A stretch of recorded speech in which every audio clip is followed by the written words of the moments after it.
It is the 21st century. The eagerly awaited future of the past that was the year 2000 is, like the Millennium Dome, a distant, if not disappointing memory. Yet as a child, my imagination had digested an avalanche of science fiction.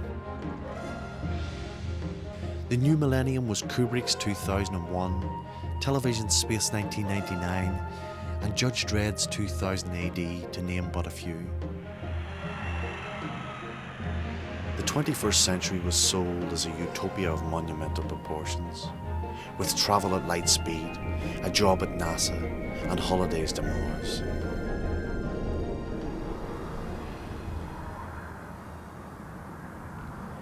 Of course, what the dreamers forgot as dreamers do was the price tag, something that I imagine would even make Bill Gates blush.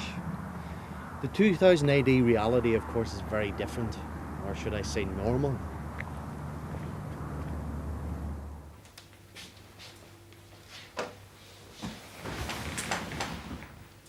It's a millennium paradox rather than a utopia. We regularly send shuttles into space, yet simultaneously whole countries can die of starvation, both watched by millions on television.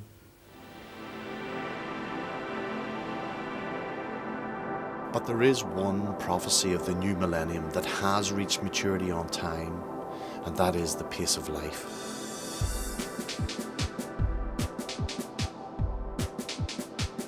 Today, society dictates that we consume a mass of information, communicate with people sometimes thousands of miles away, and be in several different locations, all on a daily basis.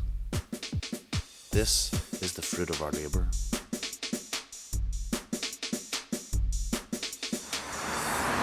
This is Belfast. Like most cities, it's plagued by traffic, continuous and relentless. So many people, so many destinations, so many cars.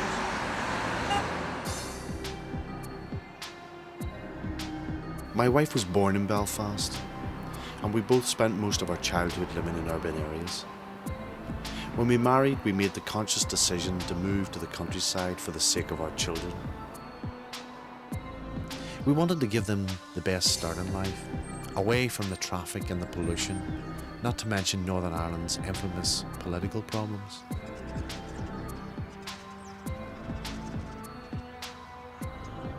For ourselves, we wanted a slower pace of life, away from the frenzy.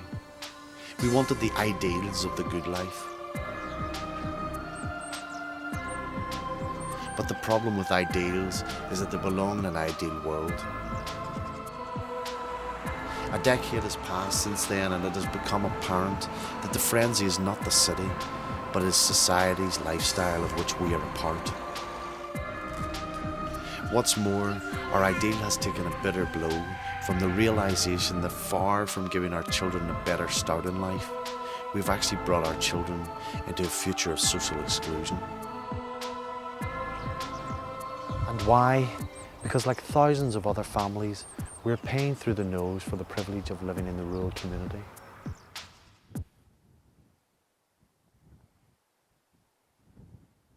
When global warming became headline news and the need to protect the environment became government policy, like most parents, I was 100% behind the rhetoric. After all, I wanted my children to have a future, not to mention a world to live in. The introduction of the increasing fuel tax by the previous Conservative government seemed a positive step. The idea of less cars on the road, money for the environment, and better public transport all made sense. But several years down the line, the continuous increases in the cost of fuel have had a deep impact upon my family and all those living in the rural community, not to mention the UK as a whole. All this could be acceptable for a better future for our children, better public transport, a turn to greener fuels, but none of these things have actually resulted from fuel duty. In fact, during the fuel crisis of 2000, it was made clear by the government that fuel tax was actually being used to fund schools and the NHS. If this is true, then fuel duty is actually an indiscriminate and grossly unfair income tax. And no one feels the impact of this discrimination more than the families living in the rural community, and in particular those living in Northern Ireland.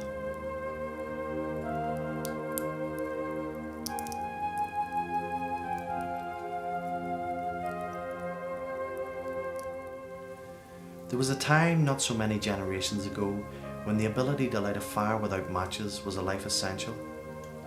That knowledge, along with the ability to grow our own food, have long since been replaced by 21st century life essentials.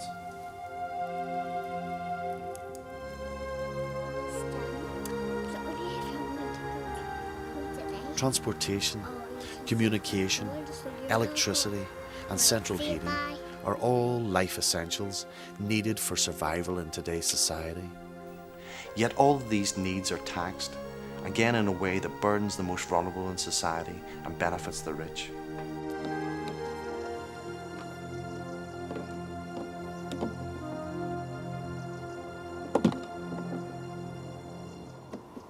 It doesn't matter if you earn £10,000 or £100,000, you still pay the same tax at the pump. This makes it a tax that burdens the poor and benefits the rich. It seems that in the 21st century, fuel duty has less to do with men in black and more to do with men in tights.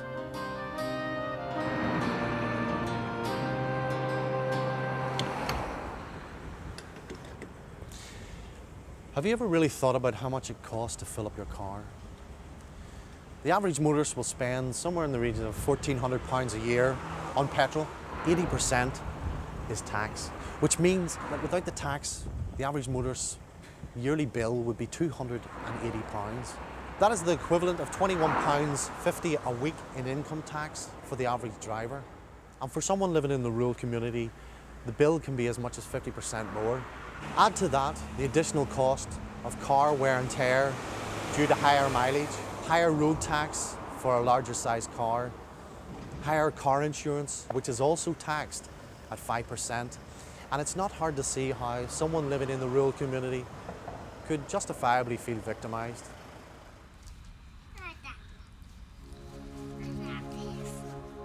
So why have a car at all? The answer is simple. A car is a life essential for the rural community, and for two key reasons. Firstly, while small rural communities may have nature's beauty and abundance, what they lack is local amenities, something that many city dwellers take for granted. The most basic family needs can result in a several miles car journey. A rural family can easily clock up 250 miles a week just on life's routine.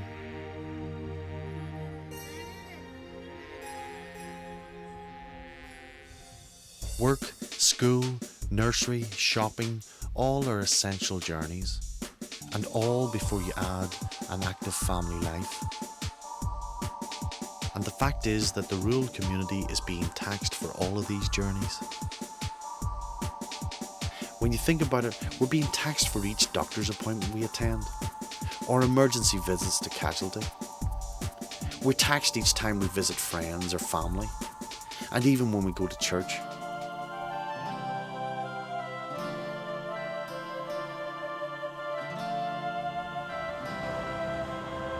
It would seem that government in the 21st century owes a debt of gratitude to the Sheriff of Nottingham and his ideas on taxation.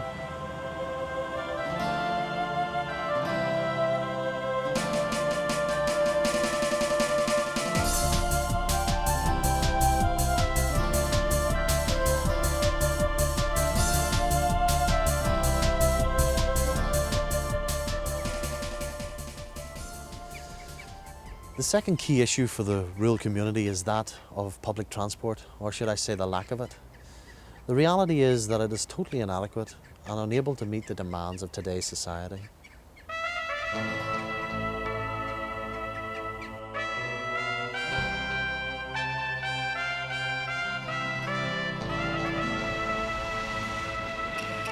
Northern Ireland Railways spent several £million reopening a line through our area. At the beginning, it was widely anticipated that we would have a stop of our own. But this was not to be, and another site was chosen.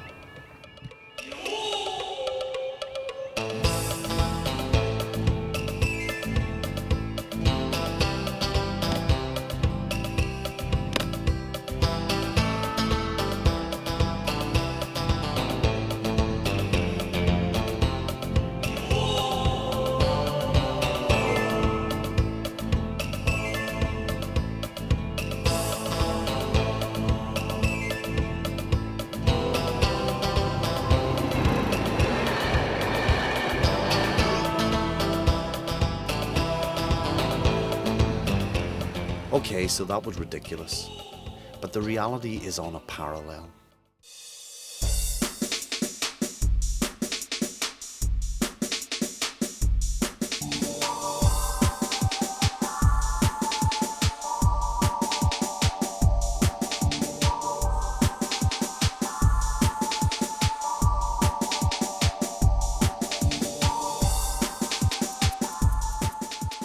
The resulting train station was built some 2 miles away on the other side of a dual carriageway, just outside the newly opened council buildings. It is inaccessible to anyone in our area who doesn't have a car.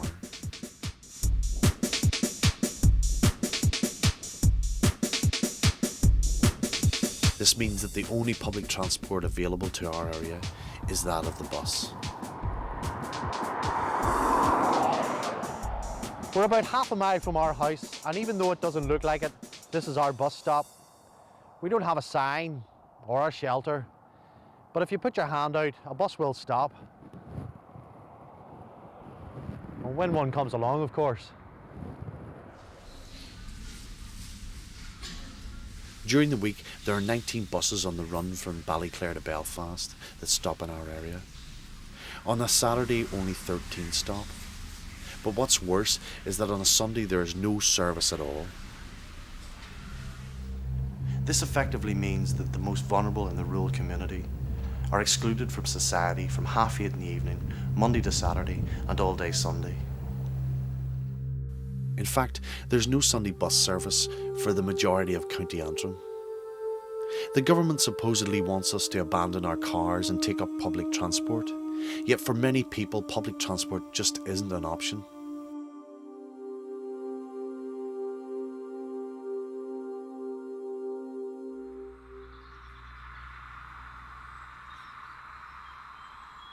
Some years ago, the government minister John Prescott was set the goal of reducing the amount of cars in our roads. The results published in 2001 showed that he had failed. Why?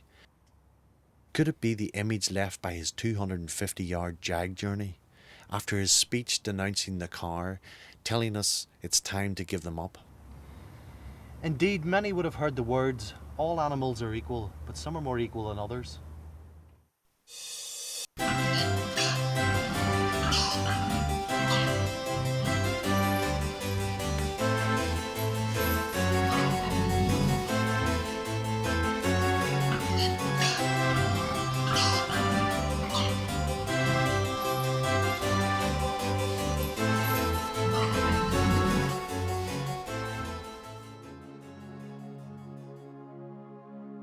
Or could it be the fact that for many people a car is not a luxury, but a life essential tool of modern living, especially if you live in the rural community?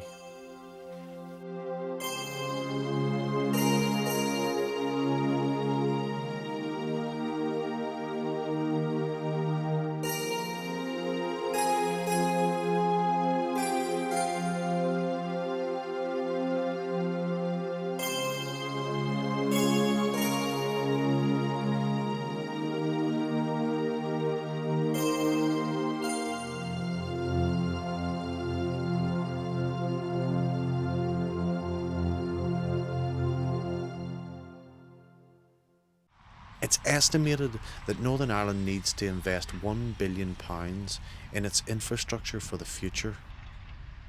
And if indeed the government wants a future without cars, then why do present proposals earmark 2/3 of that money for the improvement of our roads?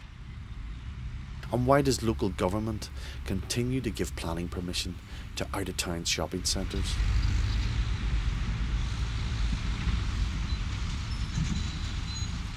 And then there's the Odyssey, the new icon of Northern Ireland's future, our first step into the 21st century.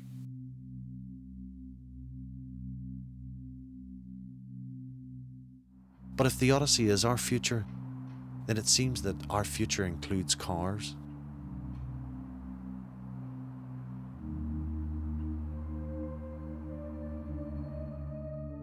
The government defends fuel tax by telling us that it is helping the environment by reducing CO2 emissions and thus combating global warming. But this is a ridiculous argument for such an unjust tax. And here's why. By head count, Northern Ireland is responsible for approximately 0.08% of the world's global emissions. When you compare that to America, who are responsible for 24% of the world's global emissions, it makes the UK's fuel duty look ridiculous at best, and at worst, deliberate manipulation of the general public for the benefit of the Treasury.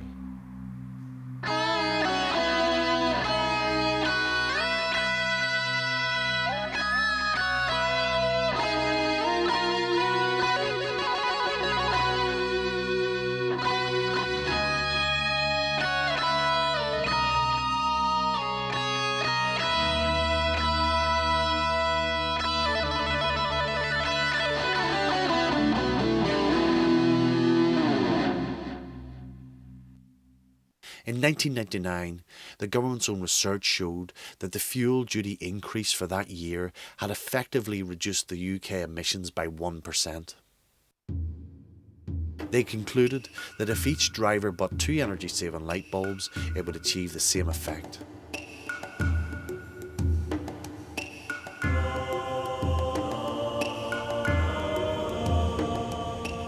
The recent floods and storms in the UK have also been used to justify fuel duty. But it can be easily argued that the floods have as much to do with the last ice age, global volcanic activity, deforestation, third world poverty, not to mention homes being built on natural floodplains and local government failures to protect such areas. Furthermore, these natural disasters are far from new to the UK. In 1703, Britain was hit by the aptly named Great Storm.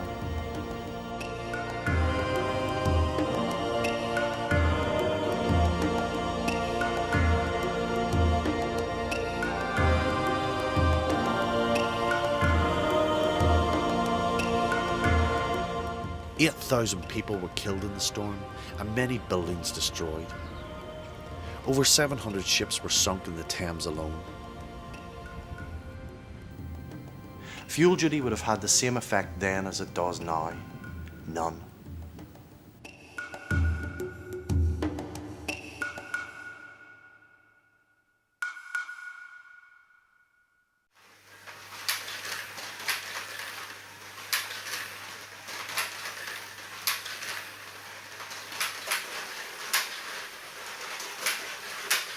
The reality is that the UK is the 4th richest country in the world, and like the rest of the global economy, it relies heavily upon oil to keep it that way. The last thing the government wants to see is our love affair of the car come to an end, considering that we have the highest fuel duty in Europe.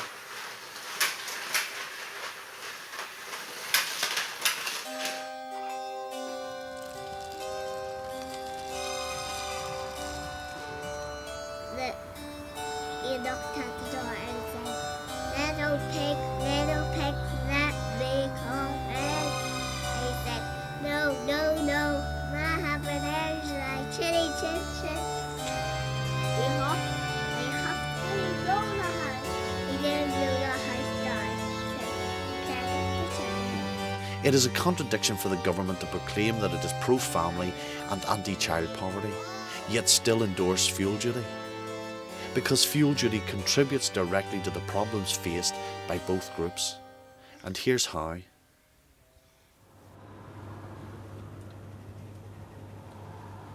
For the government, fuel duty is a truly spectacular tax because even if you don't drive, you're paying it.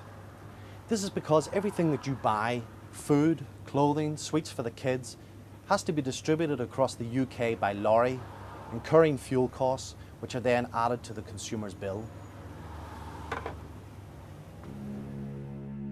Indeed, the implications of fuel duty on the economy and society up to the year 2000 are massive. What would the inflation figures have been without fuel duty?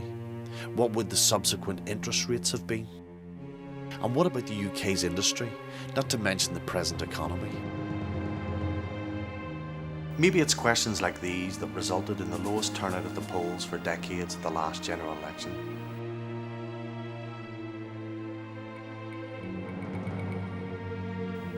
Or is it because democracy, the will of the people, failed to change the policy of fuel duty?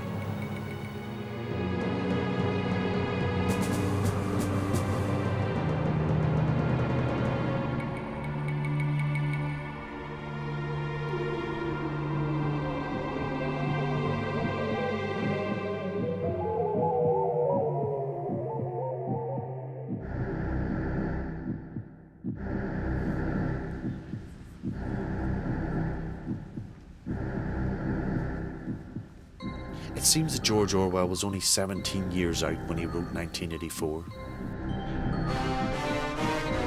For in the 21st century, Big Brother is truly watching us.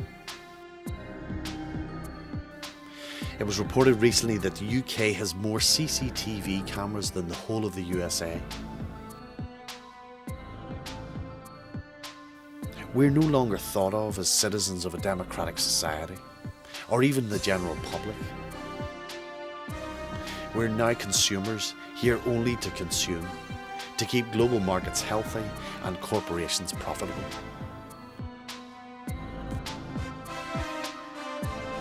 And it seems that we have only one desire: to be slaves to the next corporate branded fashion accessory that we didn't realise we needed.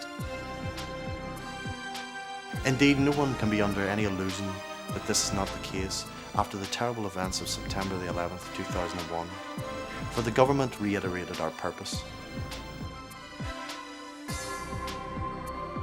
To paraphrase Tony Blair, if you love your country, go out and shop. Apathy will ensure that things will only get worse, and that fuel duty and its counterparts will consume the most vulnerable in society.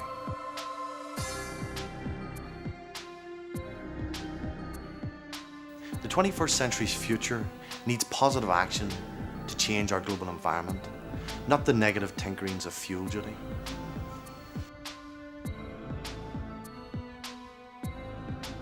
It needs renewable energy and a real alternative to the car that fulfills the needs of the rural community as well as the rest of society. It needs a global change in attitude toward the third world and assistance to stop things like deforestation. The problem is that none of these things sit well with capitalism, and it's hard to see how any of these changes will take place before it's too late.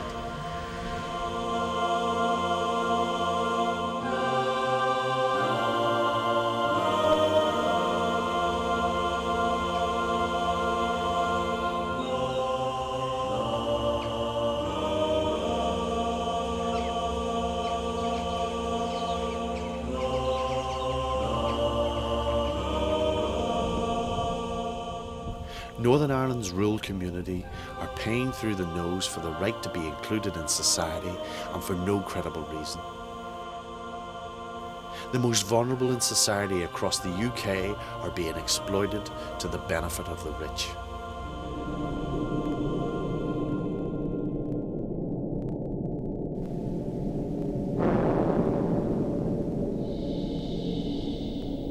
These issues need to be addressed and resolved to ensure a better future for us all.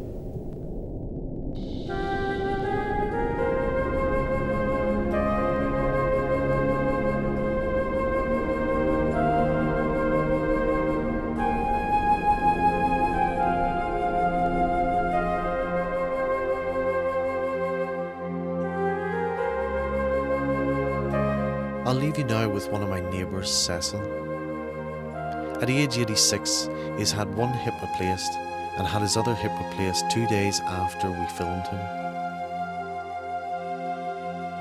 Yet he cycles miles for fresh bread and milk. He cycles to the post office, and he even cycles to get his hair cut. To me, he represents what can be achieved if we but try. And that life can be very different if there is the will.